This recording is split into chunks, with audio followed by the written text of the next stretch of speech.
آج international women's day ہے اور فاطمہ جناح یونیورسٹی کے اندر جو یہ فنکشن ہوئی، میں اس فنکشن میں آتے ہوئے جتنے بھی ہماری خواتین ہیں پاکستان میں ان کو یہ پیغام دینا چاہتا ہوں کہ انشاءاللہ جب اس ملک کی تاریخ لکھی جائے گی تو جس گورنمنٹ نے دل سے ووٹ لینے کے لیے نہیں، دل سے اپنی خواتین کو امپاور کیا، یعنی ان کو اپنے پیر پہ کھڑا کیا، وہ انشاءاللہ یہ ہماری حکومت ہوگی۔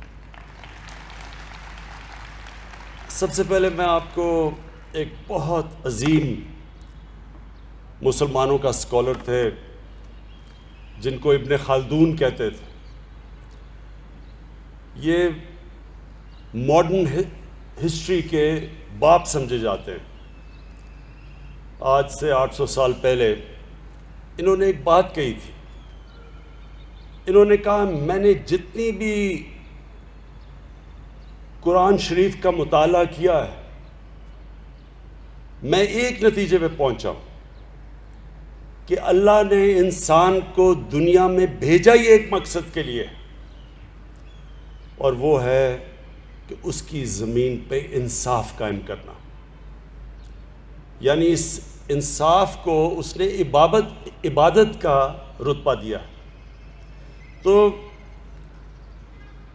جب ہم اپنے خواتین کی وراثت کے رائٹس کی بات کرتے ہیں، تو جس طرح ابھی فاروق نسیم نے بھی بات کی اور ملیکہ بخاری نے بھی کی کہ ہمیں یہ پتہ چلنا چاہیے، ہمیں اس چیز کی سمجھ ہونی چاہیے کہ ہمارے نبی صلی اللہ علیہ وسلم نے آج سے تقریباً 1500 سال پہلے عورتوں کو رائٹس دیے تھے انہیریٹنس کے،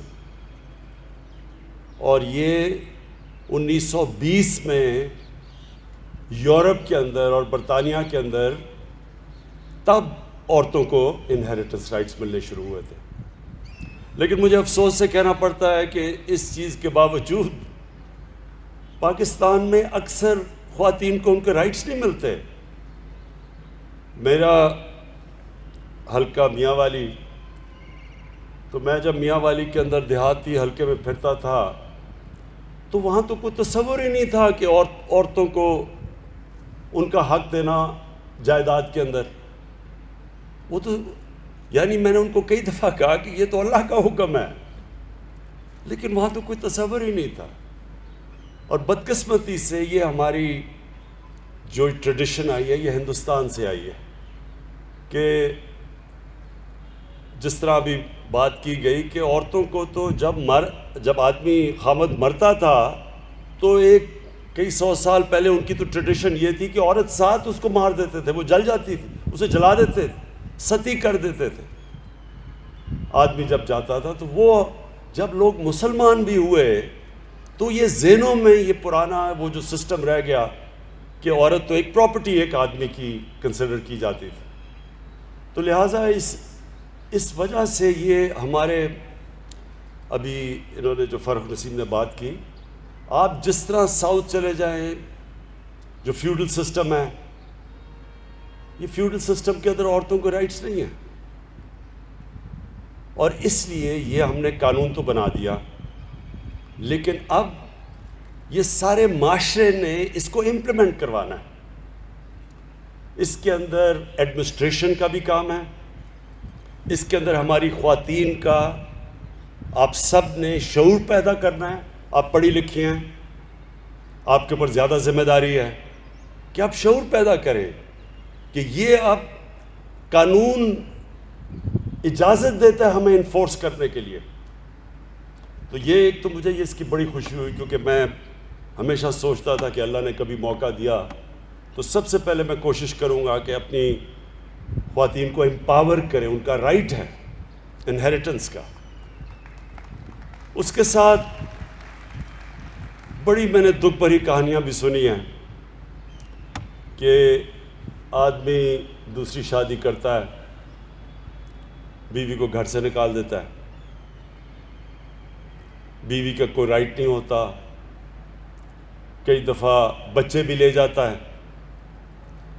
تو یہ اس کے لیے بھی پوری ہمیں جد و جہد کی ضرورت ہے کہ عورت کے رائٹس ہیں.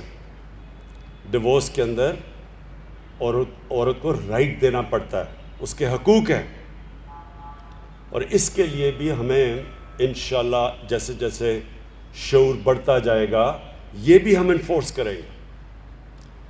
اور تیسری چیز تعلیم. عورتوں کی جو تعلیم کے اوپر ہمیں زور دینا چاہیے تھا وہ نہیں دیا ہم نے. میں نے زندگی میں کامیابی حاصل کی اس کی بہت بڑی وجہ میری والدہ تھی. میری والدہ پڑھی لکھی تھی, اور ایک تو میری والدہ کو ان کے باپ نے ان کو وراثت میں حقوق دیے, ان کو پراپرٹی ملی. دوسرا کیونکہ ان کو پڑھایا ہوا تھا, پڑھی لکھی تھی, تو مجھے کھیلوں کا بڑا شوق تھا, سپورٹس کا بچپن سے شوق تھا. تو اگر وہ مجھے ہوم ورک نہ کرواتی میں نے کبھی پڑھنا نہیں تھا, کیونکہ عموماً جو سپورٹس مین ہوتے ہیں وہ پڑھتے نہیں ہیں, کیونکہ ایک آپ کو اوپر پہنچنے کے لیے آپ میں جنون ہوتا ہے. تو وہ جنون جب آپ کو ایک چیز سے ہو جاتا ہے تو ایک ہیومن مائنڈ جو ہوتا ہے وہ دوسری چیزوں پہ کانسنٹریٹ نہیں کرتا. تو وہ میری والدہ کو آج بھی میں کریڈٹ دیتا ہوں کہ وہ زبردستی جو مجھے ہوم ورک کرواتی تھی, اور وہ کیونکہ وہ پڑھی لکھی تھی. تو یہ جو اللہ نے مجھے کامیابی دی اس میں بہت بڑا میری والدہ کا ہاتھ تھا. تو میں اب سوچتا ہوں کہ وہ گھر, اور وہ اتنے زیادہ گھر ہیں جدھر والدہ پڑھی لکھی نہیں, وہ بچوں کو بہت بڑی ڈس ایڈوانٹیج ہے. اس لیے ہم نے اپنے احساس پروگرام میں, پہلے تو میں یہ آپ کو بتاؤں کہ احساس پروگرام 98% جو پیسہ ہم ڈسٹریبیوٹ کرتے ہیں, جو اب تک تقریباً 500 ارب روپیہ ڈسٹریبیوٹ کر چکے ہیں, وہ عورتوں کے تھرو کرتے ہیں. 98% احساس کا پیسہ خواتین کے ذریعے ہم بانٹتے ہیں. اور دوسری چیز جو ہم سٹائپنڈز دیتے ہیں, ہم جو بچے اسکولوں کے اندر نہیں پڑھ رہے, لڑکے اور لڑکیاں اسکولوں سے باہر ہیں, ہم زیادہ پیسہ دیتے ہیں جو سٹائپنڈ ہے کہ اگر آپ اپنی بچی کو پڑھائیں گے تو ماں باپ کو ہم پیسے دیتے ہیں کہ اپنی بچیوں کو اسکول میں ڈالیں. اور پھر سے اس کی وجہ یہ ہے کہ جب ایک ماں پڑھی لکھی ہوتی ہے وہ سارا گھر اٹھا دیتی ہے. میرے میاں والی میں جب میں کیمپین کرتا تھا تو وہاں ہمارا ایک عیسیٰ خیل کی تحصیل ہے, وہ بالکل کونے پہ ہے. تو وہاں نہ کوئی ٹیچرز جاتے تھے پنجاب سے, اور نہ ہی وہاں کوئی نرسز ملتی تھیں. اس کا نتیجہ کیا ہوا کہ وہاں لڑکیوں کے اسکول کے اندر ہمیں استانیہ نہیں ملتی تھی, ہمارے ہاسپٹل میں نرسز نہیں ملتی تھی, کیونکہ وہاں بچیاں پڑھتی نہیں تھیں, کیونکہ اسکول خالی پڑے تھے. تو وہ بھی میں نے ہمیشہ یہ سوچا کہ جب تک ہم اپنی بچیوں کو نہیں پڑھائیں گے یہ ملک آگے نہیں بڑھ سکتا.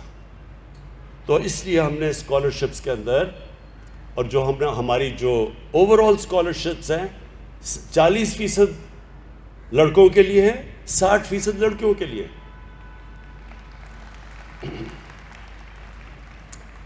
اب میں دو اور باتیں کرتا ہوں. فاروق نسیم نے بھی, جو ہمارے بیرسٹر نے بڑی محنت کی ہے. دیکھیں ہمارا مسئلہ, سب سے بڑا مسئلہ پاکستان کا یہ ہے, اس کو انگریزی میں کہتے ہیں رول آف لا, قانون کی حکمرانی. مدینہ کی ریاست کی جب ہم بات کرتے ہیں تو یاد رکھیں اس کی بنیاد دو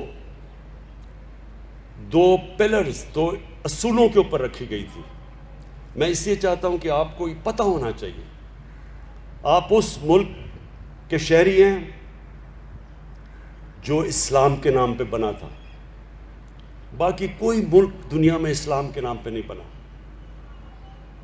ایران میں ایرانی تھے اور عرب تھے اور مصری تھے, لیکن پاکستان اسلام کے نام پہ بنا تھا. اور یہ اس لیے بنا تھا کہ علامہ اقبال کی بڑی خواب تھی، کیا ہم دنیا میں ایک مثال بنائیں گے کہ وہ اصل اسلام کیا تھا، جس کی وجہ سے وہ جو اصول طے کیے گئے تھے مدینہ کی ریاست میں، وہ دنیا کی انہوں نے امامت کی، تاریخ کا حصہ ہے، اس لیے یہ ملک بنا تھا۔ تو اس کی جو بنیاد رکھی گئی تھی، ایک قانون کی حکمرانی۔ ہمارے نبی صلی اللہ علیہ وسلم نے کہا تھا کہ جب ایک معاشرہ تباہ تب ہوتا ہے، اور تمہارے سے پہلے معاشرے تباہ ہوئے، کہ طاقتور چوری کرے تو اس کو چھوڑ دیں، آپ اس کو پکڑے نہ، جیل میں نہ ڈالیں، اور جب کمزور چوری کرے تو اسے جیل میں ڈال دیں۔ انہوں نے یہ کہا کہ اس سے معاشرہ تباہ ہوتا ہے، یعنی کہ جب آپ طاقتور کو قانون کے نیچے نہیں لا سکتے۔ یہ نمبر 1 انہوں نے، اور پھر کہا کہ میری بیٹی بھی چوری کرے گی تو اس کو میں سزا دوں گا۔ اور دوسری امر بالمعروف، قرآن کی آیت ہے کہ میں نے تمہیں سب سے عظیم قوم بنایا، اللہ کی سب سے عظیم قوم، دنیا کی امامت کرنے کے لیے۔ اور پھر کہا تم اچھائی کے ساتھ کھڑے ہوتے ہو، اچھائی کے لیے جہاد کرتے ہو، اور برائی یا بدی کو اس کے خلاف ہوتے ہو، اس کے خلاف جہاد کرتے ہو، یعنی اچھے برے کی آپ تمیز کرتے ہو۔ یہ 2 اصول تھے۔ تو جو قانون کی حکمرانی ہے وہ اس لیے مشکل ہمارے ملک میں، سب سے بڑی جہاد ہم لڑ رہے ہیں، کیونکہ یہاں طاقتور قانون کے نیچے نہیں آنا چاہتا، تو وہ NRO مانگتا ہے، وہ بلیک میل کرتا ہے کہ اگر آپ نے میری چوریاں معاف نہ کی، مجھے نہ کیا، تو میں آپ کو گورنمنٹ گرا دوں گا۔ یہ ہے یہاں ملک کا المیہ بنا ہوا۔ اور جنرل مشرف جیسا ملٹری ڈکٹیٹر نے بھی گھٹنے ٹیک کے NRO دے دیے۔ لیکن آپ کے سامنے جو آدمی کھڑا ہے وہ NRO تو نہیں دینے لگا، لیکن وہ یہ آپ کو آج کہہ دے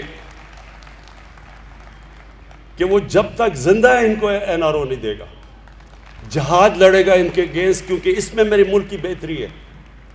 میرے نبی کا فرمان ہے کہ جب تک آپ طاقتور کو قانون کے نیچے نہیں لے کے آتے، آپ کا معاشرہ تباہی سے نہیں بچ سکتا۔ آج دنیا اٹھا کے دیکھ لیں، سارے غریب ملک، جس ملک میں غربت ہے وہاں طاقتور چوری کر کے بچ جاتا ہے، کمزور صرف جیل میں جاتا ہے، قانون کی بالادستی نہیں۔ ساری دنیا میں دیکھ لیں، سارے غریب ملک وسائل سے بھرے ہوئے ہیں، لیکن کیونکہ کمزور، صرف چور کمزور جیل میں جاتا ہے، کیونکہ طاقتور چور تو زیادہ چوری کرتا ہے، طاقتور چور تو بڑے بڑے لندن میں محلات خرید سکتا ہے، وہ چھوٹا چور تو بھینس چوری کرے گا، موٹر سائیکل چوری کرے گا، وہ تو کتنا نقصان پہنچا سکتا ہے۔ اس لیے ساری دنیا کے اندر آپ چلے جائیں تو غریب ملکوں کی غربت کی وجہ وسائل کی کمی نہیں ہے، وہ طاقتور ڈاکو دندناتا پھرتا ہے۔ اور یہ جو ہم ایکسیپٹ کر جاتے ہیں اپنے معاشرے کے اندر، وہ لوگ جو جرم کرتے ہیں، جو کرپشن کرتے ہیں، ہم ان کو برا نہیں سمجھتے۔ ہم اگر ان کو ایکسیپٹ کر جاتا ہے، معاشرہ اور کرپشن کو ایکسیپٹ کر جاتا ہے، تو یہ سب سے پہلے یاد رکھے کہ وہ معاشرے کا تباہی کی اس لیے بنیاد بنتی ہے کہ محنت کیوں کوئی کرے۔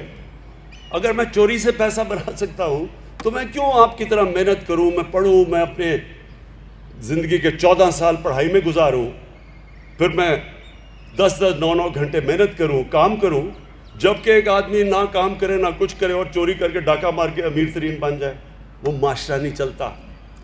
اس لیے امریکہ کے اندر وہ کہتے ہیں چوروں کو کہ you can run but you کی ناٹ ہائیڈ۔ اس لیے چائنا کے اندر، جو چائنا عروج پہ گیا ہے، انہوں نے 450 وزیروں کو 6-7 سالوں میں جیلوں میں ڈالا ہے، اس لیے وہ اوپر گیا ہے۔ تو انشاءاللہ یہ جو ہماری جنگ ہے، یہ ہماری حقوق کی جنگ ہے، عورتوں کے حقوق کی جنگ ہے، جو کمزور طبقہ ہے اس کی حقوق کی جنگ ہے. یہ ہیومن رائٹس کی جب آپ بات کرتے ہیں یہ سارے کمزور طبقے کی آپ بات کرتے ہیں. کئی دفعہ آپ یہ تصور کرتے ہیں جی صرف عورتوں کو حقوق، میں دیکھتا ہوں کہ صرف عورتوں کی حقوق کی بات کرتے ہیں. تو تصور کریں نا، ایک غریب گھر ہے، وہ بچے کے کوئی حقوق نہیں ہیں، آدمی کے کوئی حقوق نہیں ہے، لیکن عورت کو حقوق مل جائیں گے. وہ کیسے ہو سکتا ہے؟ حقوق تو اکراس دا بورڈ، قانون آپ کے ملک کے اندر جو عدالتیں ہیں وہ آپ کو رائٹس دیتی ہیں. پھر آپ کا سارا سسٹم آپ کی مدد کرتا ہے، آپ کا تعلیمی نظام. اور انشاءاللہ جو میں نے اپنی پارٹی کا نام آج سے 25 سال انصاف کی تحریک رکھا تھا، وہ ایک جہاد کا نام تھا. 25 سال سے جہاد لڑ رہا ہوں، اور انشاءاللہ مجھے کبھی شک نہیں ہے کہ میرے اللہ نے ہر چیز جو میں نے کی ہے اس نے مجھے کامیاب کیا ہے، اس میں بھی وہ مجھے کامیاب کرے گا. اور شیخ صاحب، آخر میں آپ کو میں صرف ایک چیز سے اپنی یہ بات ختم کرتا ہوں. دیکھیں، جتنا بھی یہ ڈاکوؤں کا گلدستہ ہے، چوروں کا ٹولہ، یہ جتنی بھی کوشش کرے، جو بھی کر لے، جتنی بھی یہ پلاننگ کر لے، اللہ نے مجھے وہ دنیا میں، جب دنیا کی کرکٹ کی تاریخ میں انہوں نے مجھے ٹاپ 5-6 کپتانوں میں رکھا تھا. یعنی وہ سمجھتے ہیں کہ 5-6 ٹاپ کپتانوں میں دنیا کی تاریخ میں میرا بھی نام ہے.